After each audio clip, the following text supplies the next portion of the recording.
आज हम भारतीय संविधान के एक बहुत ही महत्वपूर्ण हिस्से पर विस्तार से चर्चा करेंगे। मौलिक कर्तव्य यानी कि फंडामेंटल ड्यूटीज। हाँ, और ये विषय एसएससी, रेलवे और दूसरे स्टेट एग्जाम्स के लिए बहुत ही जरूरी है। हम दिए गए नोट्स को बिल्कुल क्रम से समझेंगे, जैसे एक शिक्षक क्लास में समझाते हैं। तो चलिए इस विषय को परत दर परत खोलते हैं। ये कर्तव्य संविधान के भाग IV-A और अनुच्छेद 51A में दिए गए हैं। जी, तो सबसे पहले इसका एक परिचय देख लेते हैं। स्रोत तो जैसा हमने कहा, भारतीय संविधान का भाग IV-A है। हाँ, और इसकी जो अवधारणा है, मतलब इसका जो कॉन्सेप्ट है, वो ये है कि ये नागरिकों के अपने देश के प्रति नैतिक और नागरिक दोनों तरह के दायित्वों का एक समूह है। मॉरल एंड सिविक ऑब्लिगेशंस है ना? बिल्कुल। और इसमें एक दिलचस्प बात यह है कि इसे दुनिया में नागरिकों के लिए मतलब खास जिम्मेदारियों का पहला उदाहरण माना जाता है। अच्छा, और ये विचार आया कहाँ से? इसकी प्रेरणा कहाँ से मिली? इसे पूर्व सोवियत संघ यानी USSR के संविधान से लिया गया है और इन्हें हमारे संविधान में बाद में जोड़ा गया। जी, इन्हें 1976 में 42वें संविधान संशोधन अधिनियम के जरिए जोड़ा गया था। और इसका जो मुख्य उद्देश्य था वो था भारत के अलग अलग लोगों के बीच सद्भाव और समान भाईचारे की भावना को बढ़ावा देना। तो अब सवाल ये उठता है कि इन कर्तव्यों को जोड़ने की जरूरत ही क्यों पड़ी? इसका जवाब मिलता है स्वर्ण सिंह समिति से। बिल्कुल। 1975 से 77 का जो आंतरिक आपातकाल का दौर था, उस दौरान इन कर्तव्यों की आवश्यकता महसूस की गई। अच्छा। और इसी के चलते स्वर्ण सिंह समिति का गठन हुआ, जिसने मौलिक कर्तव्यों को शामिल करने की सिफारिश की। तो समिति ने क्या कहा था? समिति ने साफ तौर पर संविधान में मौलिक कर्तव्य नाम से एक नया अध्याय जोड़ने का सुझाव दिया था। और एक और दिलचस्प बात यह है कि समिति ने शुरू में सिर्फ 8 मौलिक कर्तव्यों का सुझाव दिया था। सिर्फ 8? लेकिन आज तो 11 हैं। जी, तो इसका परिणाम ये हुआ कि 42वें संशोधन 1976 में सरकार ने 10 मौलिक कर्तव्यों को शामिल किया और संविधान में एक नया भाग IV-A और अनुच्छेद 51A जोड़ा। अच्छा। और एक और महत्वपूर्ण बात, समिति ने अनुच्छेद 39 में एक नया निर्देश जोड़ने की भी सिफारिश की थी। तो क्या समिति की सारी सिफारिशें मान ली गई थीं या कुछ ऐसी भी थीं जिन्हें सरकार ने नहीं माना? नहीं, सारी नहीं मानी गई। सरकार ने स्वर्ण सिंह समिति की कुछ सिफारिशों को स्वीकार नहीं किया। आइए देखते हैं वो कौन सी थी। हाँ, ये जानना जरूरी है। सबसे पहला था दंड का प्रावधान। समिति ने कहा था कि अगर कोई मौलिक कर्तव्य का पालन न करे तो उस पर दंड या सजा होनी चाहिए। ओहो, मतलब सजा भी हो सकती थी? जी, समिति तो यही चाहती थी, पर इसे नहीं माना गया। और दूसरा सुझाव ये था कि ऐसा दंड देने वाले किसी भी कानून को किसी भी अदालत में चुनौती नहीं दी जा सकती। इसे भी अस्वीकार कर दिया गया। ये तो काफी सख्त था। हाँ, और तीसरा था कर भुगतान। समिति ने सिफारिश की थी कि टैक्स चुकाना भी नागरिकों का एक मौलिक कर्तव्य होना चाहिए। पर सरकार ने इसे भी शामिल नहीं किया। तो अब इन मौलिक कर्तव्यों की जो मौजूदा शक्ल है, उसकी कुछ खास विशेषताओं को समझते हैं। इन्हें हम 3 हिस्सों में बांट सकते हैं ना? जी, पहली विशेषता है कि ये नैतिक और नागरिक दोनों हैं, मॉरल एंड सिविक। इसका आप एक उदाहरण दे सकती हैं? बिल्कुल। कुछ कर्तव्य नैतिक हैं, जैसे स्वतंत्रता संग्राम के महान आदर्शों को संजोना। ये आपको अनुच्छेद 51A-B में मिलेगा। और कुछ नागरिक कर्तव्य हैं, जैसे संविधान, राष्ट्रध्वज और राष्ट्रगान का सम्मान करना। ये अनुच्छेद 51A में है। ठीक है। और दूसरी विशेषता क्या है? दूसरी ये कि ये केवल नागरिकों के लिए हैं, सिटीजन्स ओनली। मतलब ये विदेशियों पर लागू नहीं होते? बिल्कुल नहीं। ये बहुत महत्वपूर्ण है कि ये कर्तव्य केवल भारतीय नागरिकों तक ही सीमित हैं। और तीसरी और शायद सबसे अहम विशेषता वो है कि ये गैर न्याय संगत है, नॉन जस्टिशिएबल। इसका मतलब क्या हुआ आसान भाषा में? इसका मतलब है कि इनके उल्लंघन पर सीधे न्यायालय द्वारा सजा नहीं दी जा सकती। लेकिन? हाँ, इसमें एक लेकिन है। संसद चाहे तो उपयुक्त कानून बनाकर इन्हें लागू कर सकती है। तो अगर ये गैर न्याय संगत हैं, तो फिर न्यायपालिका में मतलब जुडिशरी में इनकी क्या भूमिका है? ये न्यायालयों को किसी कानून की संवैधानिक वैधता तय करने में सहायता करते हैं। अच्छा, कैसे? इस संबंध में एक केस है मोहन कुमार सिंगानिया बनाम भारत संघ 1991 का। तो सुप्रीम कोर्ट ने 1992 के एक फैसले में ये साफ किया था कि यदि कोई कानून किसी मौलिक कर्तव्य को पूरा करने के लिए बनाया गया है तो उसे अनुच्छेद 14 यानी समानता या अनुच्छेद 19 यानी स्वतंत्रता के तहत उचित या रीजनेबल माना जा सकता है।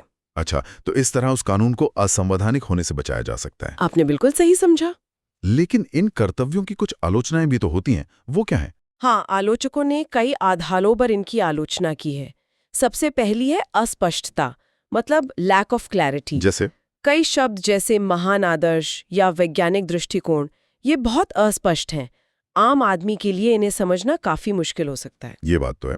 और दूसरी आलोचना? दूसरी ये है कि ये केवल एक नैतिक आचार संहिता है, मतलब मॉरल कोड।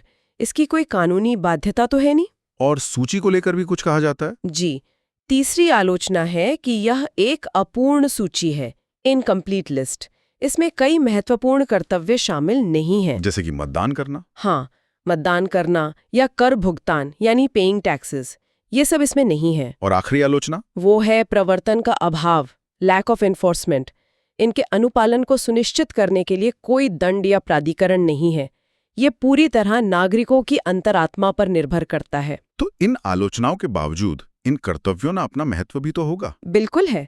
इसके महत्व को हम 4 बिंदुओं में समझ सकते हैं। बताइए। पहला, ये एक चेतावनी है, वार्निंग। ये राष्ट्र विरोधी गतिविधियों जैसे झंडा जलाना या सार्वजनिक संपत्ति को नुकसान पहुंचाने के खिलाफ एक चेतावनी है। ठीक है। दूसरा, ये एक स्मरण है, एक रिमाइंडर।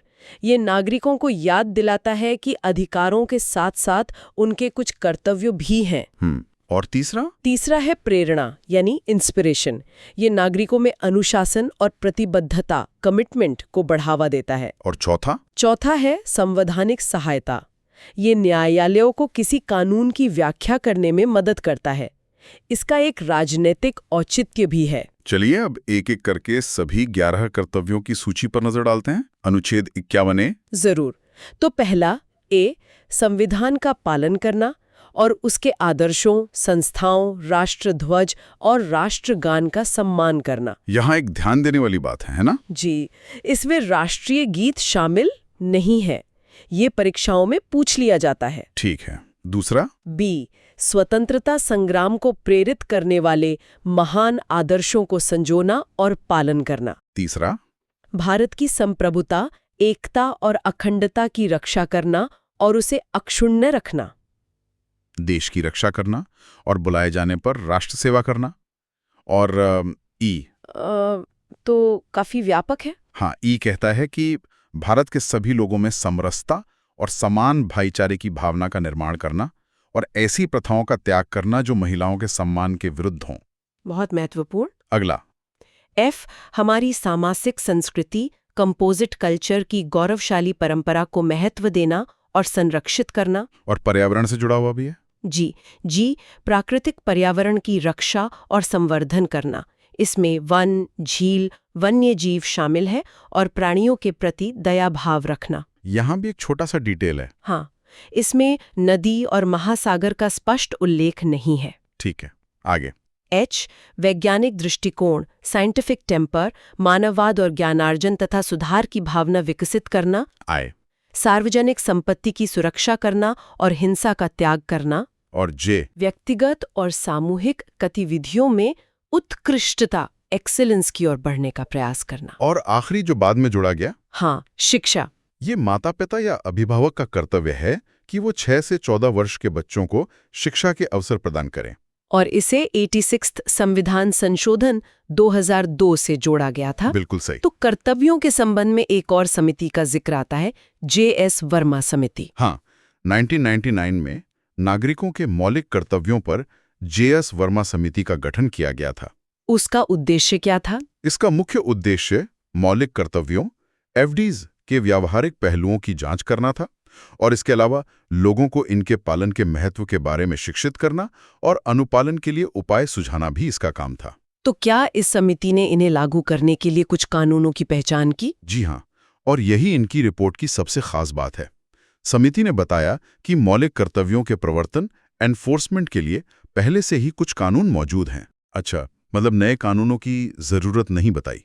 उन्होंने कहा कि मौजूदा कानूनों से ही काम हो सकता है, उन्होंने इन कानूनों की पहचान की, जैसे राष्ट्रीय सम्मान अपमान निवारण अधिनियम 1971, नागरिक अधिकार संरक्षण अधिनियम 1955 और जन प्रतिनिधित्व अधिनियम 1951, वन्यजीव संरक्षण अधिनियम 1972 और वन संरक्षण अधिनियम 1980।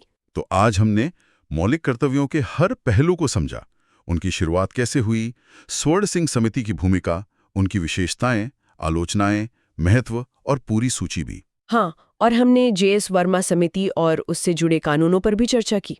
इस पूरी चर्चा के बाद एक सवाल सोचने पर मजबूर करता है, ये जानते हुए कि वोट डालने और टैक्स चुकाने जैसे कर्तव्य इसमें शामिल नहीं हैं और इनका पालन न करने पर कोई सीधी सजा भी नहीं है, तो फिर किसी नागरिक को इन कर्तव्यों को पूरा करने के लिए असल में कौन सी चीज प्रेरित करती है?